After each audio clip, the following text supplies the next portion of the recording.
Have you ever had a season where you knew God was doing something in your life, but if someone else looked at your circumstances, they would have assumed that you were falling apart? Maybe you've been there. You finally surrender something to the Lord. You finally stop trying to control every outcome. You finally say, God, whatever you want, I will follow you. And then business gets harder, money gets tighter, relationships become strained. People start questioning your decisions. Some even begin questioning you. And somewhere in the middle of all of it, you quietly begin asking, Lord, did I hear you correctly? I've asked the same question, not once, not twice, but for months. There was a season where I felt like every direction I looked, there was another obstacle, another problem, another reason to doubt what I believed that God was doing. And the strange part was, while everything around me seemed to be unraveling, everything inside of me was becoming more peaceful. It didn't make any sense. And honestly, it didn't make sense to the people around me either. Some people wondered why I wasn't panicking. Some wondered why I wasn't trying to rebuild what was falling apart. Some questioned my decisions, and other people even questioned my mental health. And if I'm honest, there were moments that I questioned these things myself. Today, I want to tell you a story. Not because it's a story about business, it's actually a story about identity. Because I don't think God was changing my business. I actually believe that He was changing me. I grew up in an incredible Christian home. My dad was a pastor, my mom worked at the church, my entire family loved Jesus. I honestly couldn't have asked for better examples. Faith wasn't just something that we talked about on Sunday mornings. It was literally woven into every day of our lives. Prayer wasn't unusual. Serving wasn't unusual. Reading scripture wasn't unusual. Watching people love others wasn't unusual. And looking back, I realized how much of a gift that really was. But even growing up in that environment, there was something that I wrestled with for years. I knew what I believed, I just wasn't sure where I belonged.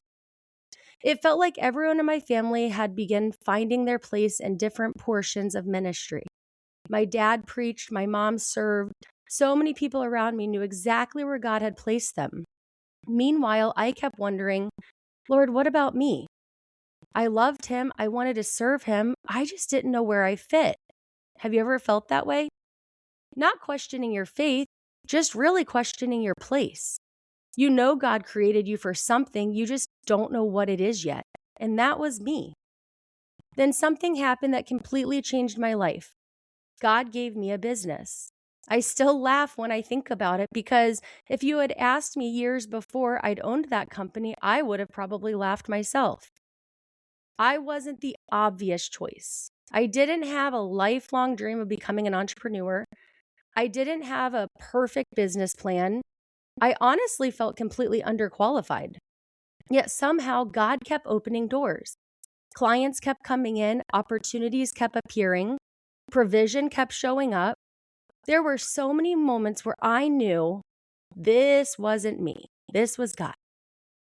I recognized my business as a gift from the Lord. I thanked Him for it. I depended on Him.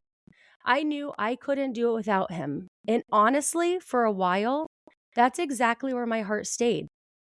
But something really subtle started happening. Something I didn't even notice. Because identity rarely changes overnight. It usually shifts one small decision at a time. And without realizing it, I slowly stopped seeing my business as something God had entrusted to me and started seeing it as who I was. If someone asked me who Ashley was, my first thought would have been, I'm a business owner. I'm an entrepreneur. I'm the person who helps businesses grow. Do you see the difference? My identity quietly moved from being a daughter of God to being someone who just owned a business. And now I would never say that out loud. If someone asked me, who are you? I would have answered, I'm a Christian. But if you looked at where I found my confidence, where I found my value, where I found my purpose, it had slowly become connected to what I was building. And here's what's scary. The business actually wasn't a bad thing. It was a gift. That's what makes identity so deceptive. Usually it isn't built around sinful things, it's built around good things that slowly become the ultimate things. A ministry, a church, a marriage, a family, a title, a career, a business. None of those things are bad until they become the place that we go for the answer to the question of who am I?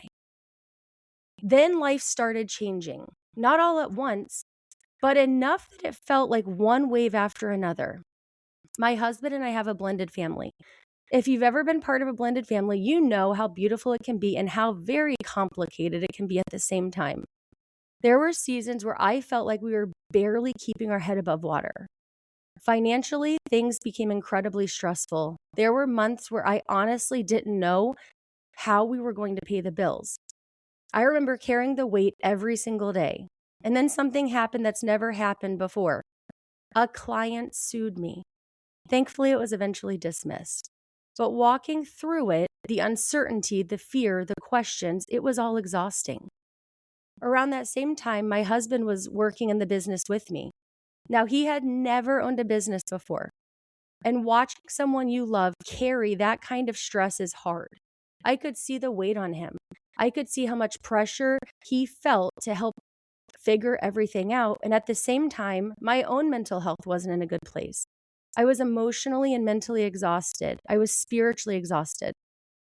It honestly felt like I couldn't handle one more thing. Have you ever been there?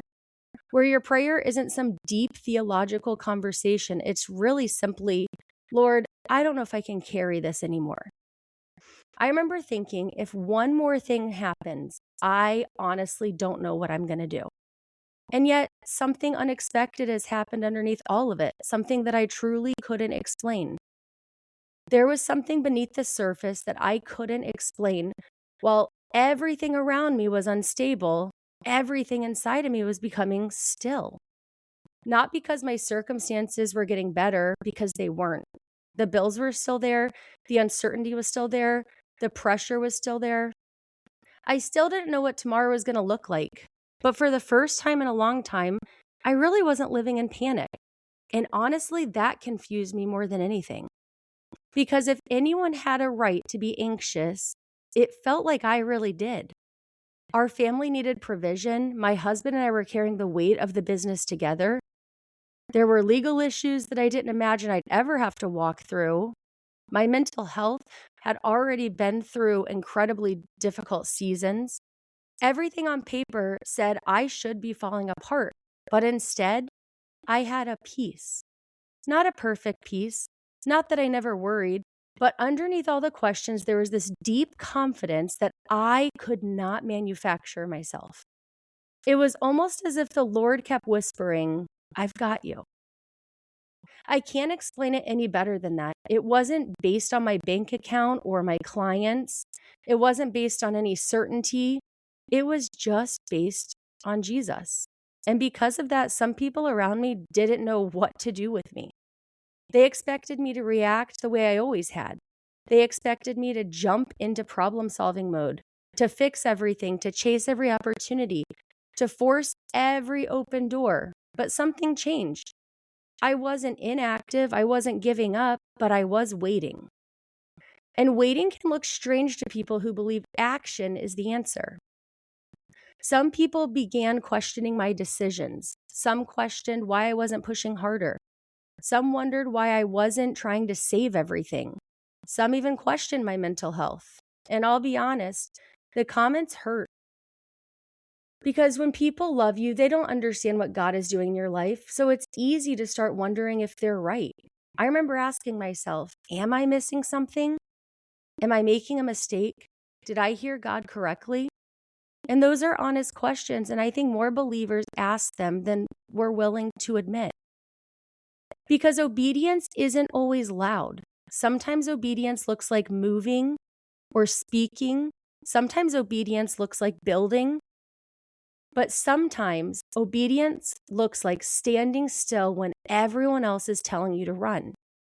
During that season, one prayer kept coming out of my heart. Lord, why does it feel like everything is getting harder now that I'm trying to obey you? I spent years trying to build a business, years building systems and chasing growth. And then the Lord began changing my heart. He started showing me that my business wasn't about marketing. It wasn't just about helping companies grow. He was calling me to encourage leaders, to help business owners understand that their businesses could become places where God is really going to shape them. And that business could be a ministry. Not because everybody has to become a pastor, but because wherever God has placed you, that's where He wants you to form your character and build His kingdom. Right where He placed you. I knew God was changing my direction. I didn't exactly know what the direction looked like, and I still don't have all the answers. I couldn't see 5 years down the road. Sometimes I couldn't even see 5 weeks down the road. All I knew is that I couldn't ignore what He was doing in my heart. And that's uncomfortable because we love clarity. We love plans. We love knowing exactly how everything is going to work out. God often gives us something different. He gives us enough light for the next step, not the whole staircase. And there were mornings that I woke up thinking, Lord, how am I supposed to be obedient when I don't know what obedience fully looks like yet? Maybe you've prayed something similar. Maybe you're in a season where you know God is changing something, but you can't explain it to anybody else. You know He's asking you to loosen your grip. You know He's asking you to change your priorities, but you can't put it into a neat sentence. And that was me. I felt lost, not because God had abandoned me, but because He was leading me somewhere I had never been before. And then one day the Lord began changing the question that I was asking for months. And for months, I began asking, why is all of this happening? Why the financial pressure? Why the uncertainty? Why a lawsuit? Why the stress? Why now? And slowly and gently, I sensed Him asking me a different question. Ashley, what fruit is being produced through this season? That question really stopped me because I had been so focused on what I thought I was losing, I hadn't noticed what God was actually growing. When I looked honestly, I saw trust, real trust. Not trust because everything was working, but trust because I had nowhere else to stand. I saw faithfulness, not because I was strong, but because every day I kept choosing to follow Him even when I couldn't see the outcome. And I saw peace, a peace that honestly didn't belong to me, a peace that made no sense according to my circumstances, a peace that couldn't be explained by logic. And that's when I realized something. God wasn't producing better business results. He was producing the fruit of the Spirit in me. He wasn't just trying to bless my work. He was actually transforming my heart. And looking back now, I don't think that season was wasted. I think it was holy. And sometimes I secretly actually miss that season. Was it painful? Absolutely. Confusing? Without question. But holy. Because somewhere in the middle of everything falling apart, God was quietly separating my identity from my assignment. My assignment had been to lead a business, but my identity has slowly become business owner. God loved me too much to let those become the same thing. And once I saw that, Acts chapter 7 suddenly came alive in a way it never had before. As I continued reading through Acts, I came to chapter 7. I've read it before, and maybe you have too. It's Stephen standing at the religious leaders giving one final speech before he's killed for his faith. For years, I thought Acts 7 was simply a history lesson.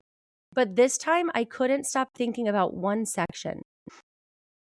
Stephen starts talking about the tabernacle and then the temple. And at first I thought, why does this matter? But then I realized it's the entire point of the message. Stephen says that God instructed Moses to build the tabernacle. Later, Solomon built the temple. Both were good. Both were gifts from God. Neither were a problem. The problem was that somewhere along the way, God's people began placing their identity in what God had given them instead of God Himself. The temple became more than a place. It became who they were. It represented their security, their influence, traditions, their reputation. They became so committed to protecting the temple that when Jesus, the very presence of God, stood in front of them, they couldn't recognize him. That hit me like a ton of bricks because I realized I'd done the exact same thing. Not with the temple, but with my business. The business wasn't wrong, it was a gift. It had provided for my family. It had allowed me to serve incredible people. God had always used it in ways I could never imagine. But somewhere along the way, I had unknowingly allowed the gift to answer the question only God was supposed to answer. Who am I? And that's a dangerous place to live, because if your identity is in your business, then every lost client feels like lost part of yourself. Every financial setback feels like your worth is shrinking. Every circumstance becomes personal, and every failure becomes an identity crisis. And maybe that's exactly where you are today. Maybe you're listening to this on your way to work.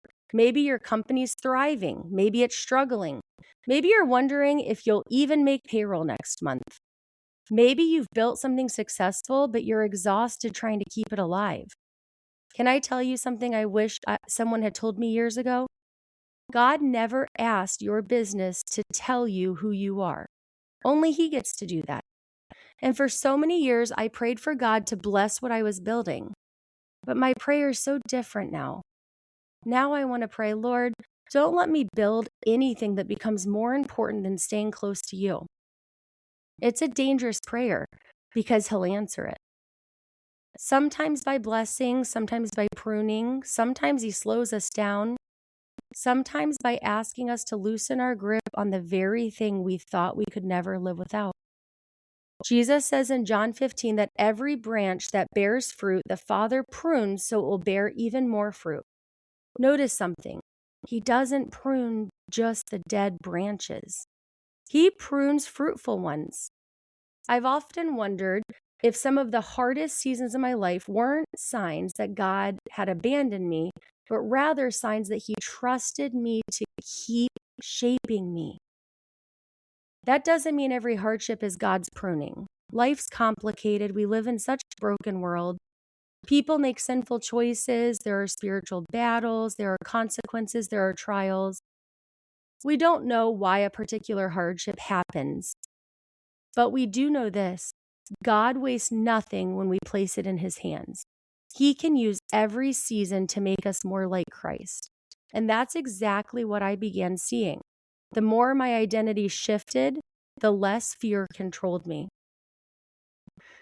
Do I still have questions? Absolutely. Did I still have moments where I cried? More than I could count. Did I still wonder how God was going to provide? Yes.